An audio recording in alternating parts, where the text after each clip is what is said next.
בקיצור, הייתי רעב, אז הלכתי לקפיטריה לקנות אוכל. אז אמרתי למוכר שיביא לי דליק החטיף שאותי מדליק. אז הוא אמר, רגע, נביא לך מהמחסן. חיכיתי שעה, שעתיים, 7 שעות עד שהוא הביא לי את הדליק המדליק מהמחסן. שילמתי לו 20 שקל ולקחתי את הדליק המדליק.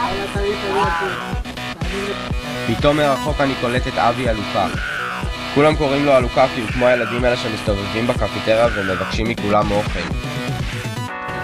יו מורג, אחי תכבד, מה זה? התעלמתי, שוב פעם התעלמתי.